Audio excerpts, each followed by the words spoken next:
विनम्र किसान का बेटा था वो दृढ़ता का भंडार। वल्लभ भाई पटेल नाम कहलाता था सरदार। कृषक कार्मिक जनगण से था उसको प्यार अपार। अखिल देश ने उसे रहनुमा किया था स्वीकार।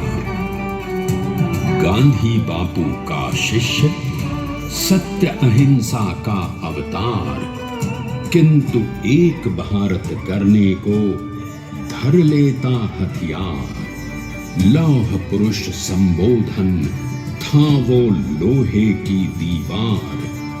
तेज पुंज तुम, शक्ति पीठ तुम, बल का सागर अपरंपार। ऋणी देश का नम्र नमन तुम स्वीकारो सरदार।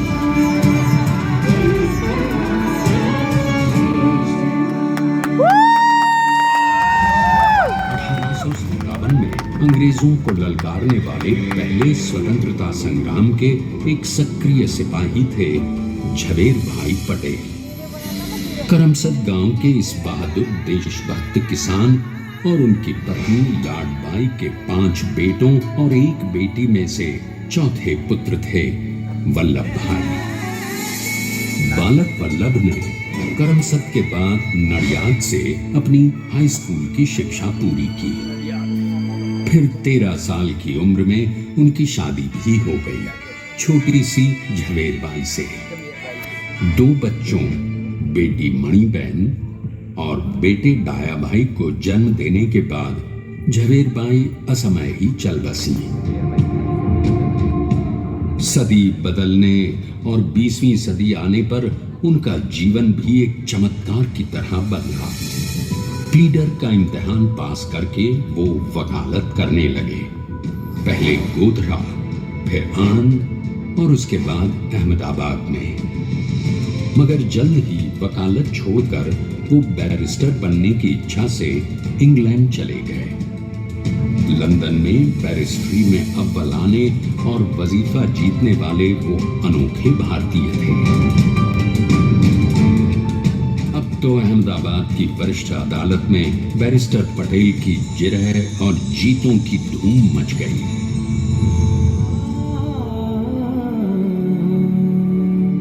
तभी एक युग पुरुष ने वल्लभ भाई के जीवन की धारा ही बदल दी।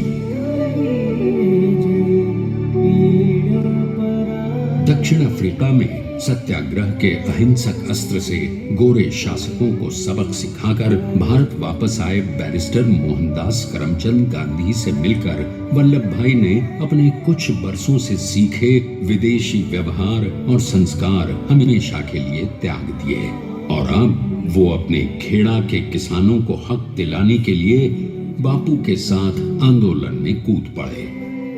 अब उनके पैरों में जूते नहीं, गांवों की धूल थी। हृदय में भारत भूमि की शस्य श्यामला धरती।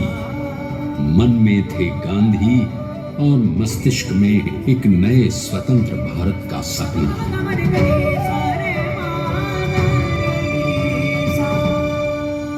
तभी बारडोली के मजबूर मजलूम किसानों की यातना का समाचार उनके पास पहुंचा। तुरंत वल्लभ भाई वहां पहुंचे और यूं शुरू हुआ भारत का सबसे बड़ा और सफल किसान आंदोलन बारडोली। वल्लभ भाई ने बारडोली के 87,000 किसानों को ऐसा अटल अडिग अचल मनोबल दिया कि अंग्रेजी सरकार हिल गई और 1 बरस के बाद उनका लगान माफ कर दिया गया। अब तो पूरे देश में लोग वल्लभ भाई के नाम की कस्में खाने लगे। स्वयं महात्मा गांधी ने कहा, अब वल्लभ भाई मेरे शिष्य या साथी नहीं, सारे देश के सरदार हैं। और देश को मिल गया एक अनोखा असरदार सरदार।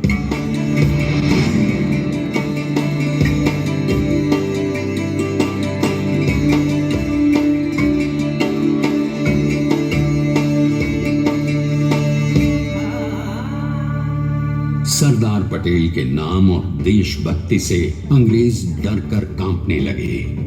1930 के नमक सत्याग्रह और दांडी कूच में वो बापू से भी पहले गिरफ्तार किए गए।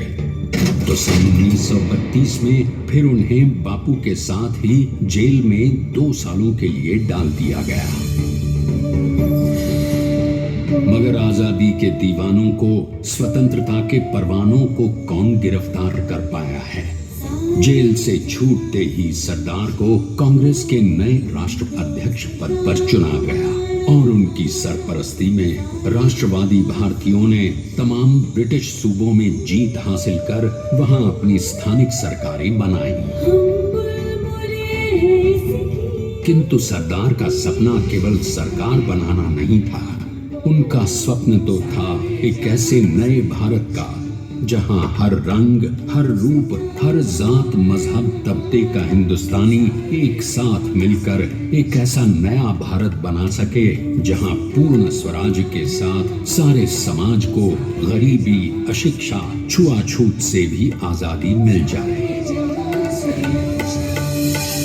इसकी पहली रणनीति थी भारत को अंग्रेजों की गुलामी से आजादी, ताकि भारत के लोगों की अपनी सरकार सबके साथ और सबके विकास के लिए काम कर सके। बापू की अगुवाई में अब देश ने अंग्रेजों को अंतिम चेतावनी दे दी, करेंगे या मरेंगे, क्विट इंडिया, अंग्रेजों भारत छोड़ो। बस फिर क्या था, संघर्ष की रणभेरी बजी। 3 सालों के लिए सरदार पटेल को भी सत्याग्रही नेताओं के साथ जेल में ठूंस दिया गया। 2 सालों के बाद अंग्रेजों को बापू के सभी शिष्यों और साथियों को छोड़ना पड़ा।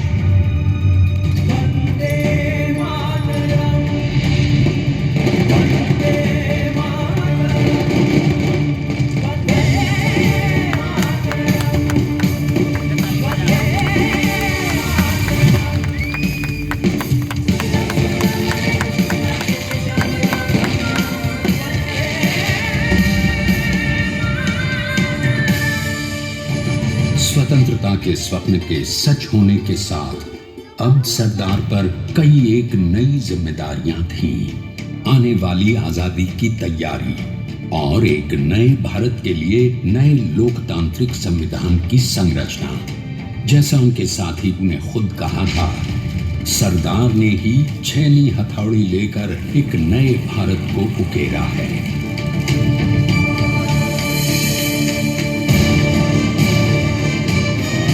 स्वाधीनता तो प्राप्त हुई, लेकिन खंडित भारत में भी उठते विभाजनवादी अंधकार को अभी दूर करना था।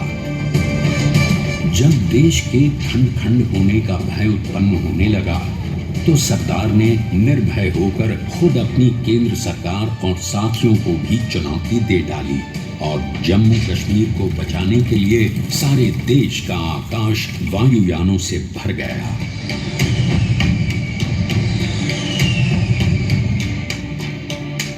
और फिर हैदराबाद और जूनागढ़ के भारत में विलयीकरण को पाकिस्तान से चुनौती मिली। सरदार चाहते थे कि देश की 1 इंच धरती अब और विभाजित नहीं होनी चाहिए। नए भारत को एक करने के लिए समझा बुझाकर, मनाकर 565 रियासतों को सरदार ने अपनी सूझबूझ, सदाशयता, संबल से एक नए स्वतंत्र भारत का अभिन्न अंग बना लिया। हमारे इतिहास में अखंड भारत के पुरुषार्थ का ये एक महानतम अध्याय है। जैसा उन्होंने स्वयं कहा था, हमें नए धागों को पुराने ताने बाने में ऐसे पिरोना है कि एक दूसरे में गुंथ जाएं और बेहतरीन बनावट वाला एक नया भारत उभर कर सामने आ सके। अंततः अपने वज्र दृढ़ संकल्प से एक नया विराट विशाल एक भारत श्रेष्ठ भारत बनाकर दिखा ही दिया सरदार ने।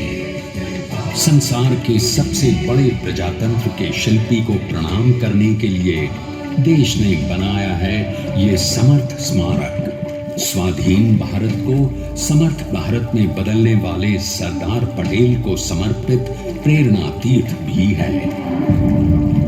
प्रधानमंत्री श्री नरेंद्र मोदी के नेतृत्व में बनी विश्व की इस विशालतम प्रतिमा के सामने आकर सारी दुनिया जैसे स्वयं ही नतमस्तक हो जाती है।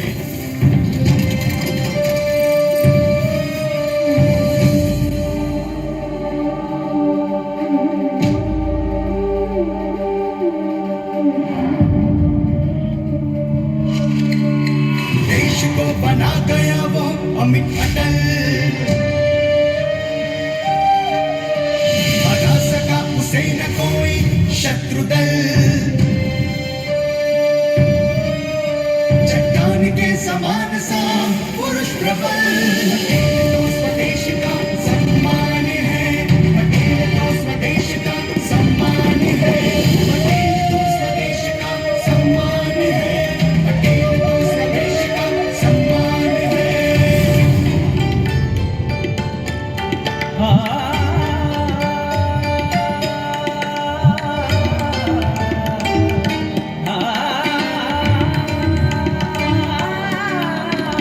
ऊंचाइयां आकाश को छुए हुए, गहराइयां समुद्र के लिए हुए, कदम अधिक जमीन पर जमे हुए।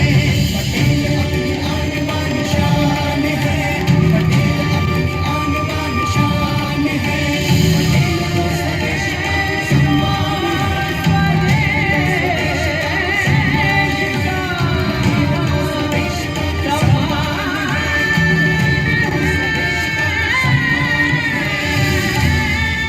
आइए अब देखते हैं कि अपने लौह पुरुष को श्रद्धांजलि देती 182 मीटर ऊंची विश्व की सबसे विशालकाय प्रतिमा का निर्माण कैसे हुआ।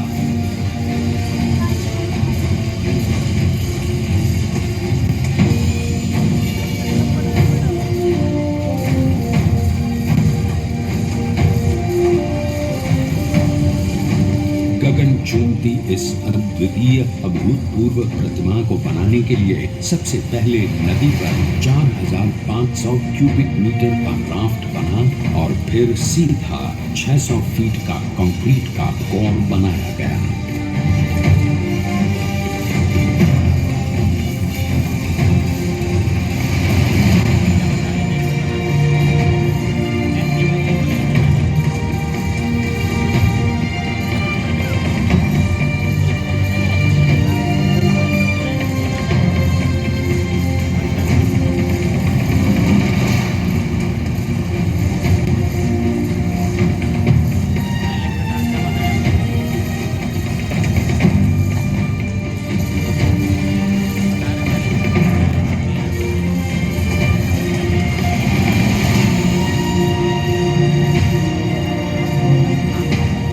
इस कंक्रीट हाउस के पीसेस लगाए गए।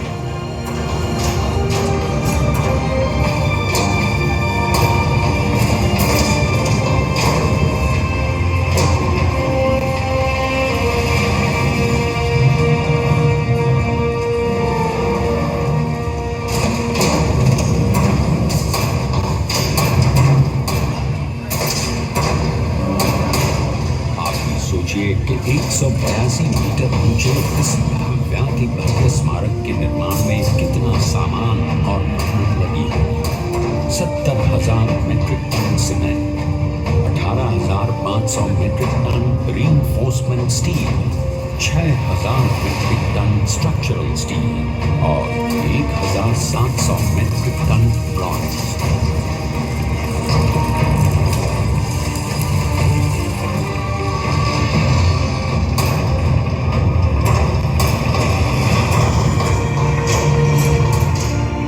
स्टैच्यू ऑफ यूनिटी आज एक वर्ल्ड आइकॉन है और इसे मुमकिन बनाने में एक सेकंड भी ब्रेक लिए बिना देश भर की टीम्स ने 24/7 काम किया। 250 से ज्यादा इंजीनियर्स, 4,500 से ज्यादा स्किल फोर्स और कई लाख मानव दिन। हम गर्व से कह सकते हैं कि कुल मिलाकर स्टैच्यू ऑफ यूनिटी के निर्माण में 95% माल सामान, मजदूर, इंजीनियर्स और एक्सपर्ट्स थे भारतीय। जानते हैं कि 182 मीटर ऊंची इस भव्य प्रतिमा को बनाने में कितना समय लगा? डिजाइन के लिए 12 महीने और निर्माण के लिए 34 महीने, यानी कुल मिलाकर केवल 46 महीने।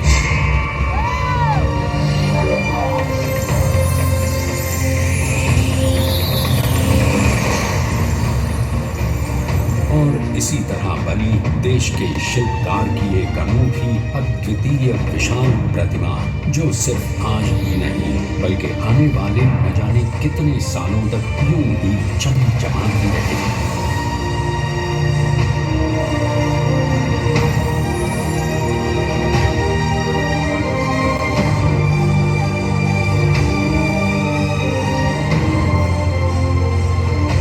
महीनों तक लगातार बिना रुके एकजुट होकर न जाने कितनों ने परिश्रम किया और उनका साथ दिया भारत की 125 करोड़ जनता। और तभी मुमकिन हो पाया एक ऐतिहासिक निर्माण जो आज कहलाता है भारत की नई पहचान। स्टैच्यू ऑफ यूनिटी, विश्व की सबसे ऊंची प्रतिमा। सरदार ने अपनी गंभीरता, शालीनता और दूरदर्शिता से भारत को संगठित करने के असंभव कार्य को संभव कर दिखाया। आइए आज हम सब उन्हीं की महिमा में विश्व के सामने एक उदाहरण रखें, क्योंकि ये ही भारत को श्रेष्ठता के मार्ग पर ले जाएगा। हमारा कर्तव्य ये है कि हमें निश्चय कर लेना चाहिए कि हमें हिंदुस्तान में जितने लोग हैं सबको मिल के भाई भाई की तरह के रहना है। स्टैच्यू ऑफ यूनिटी एकता की प्रतिमा और श्रेष्ठता का प्रतिबिंब है। एक पहल है इस अखंड भारत को श्रेष्ठ भारत बनाने के सपने को पूरा करने के लिए। एक पुकार है हम सबको एकजुट होने के लिए। एक आंदोलन है भारत को सबसे आगे ले जाने के लिए, श्रेष्ठ बनाने के लिए। आपके योगदान और विश्वास से ही बनेगा एक भारत श्रेष्ठ Bharat.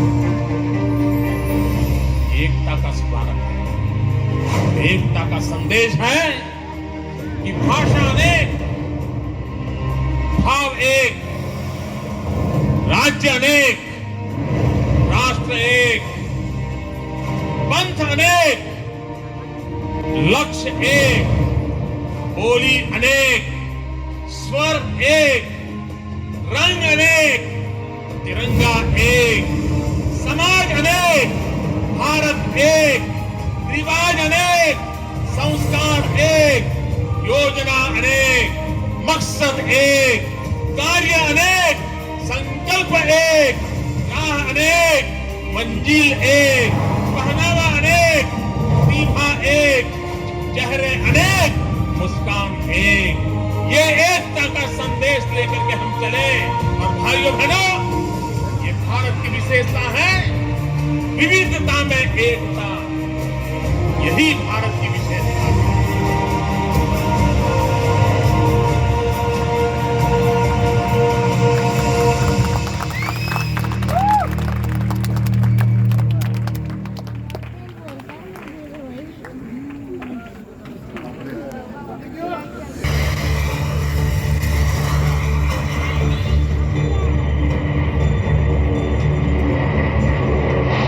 Please stand up for the national anthem.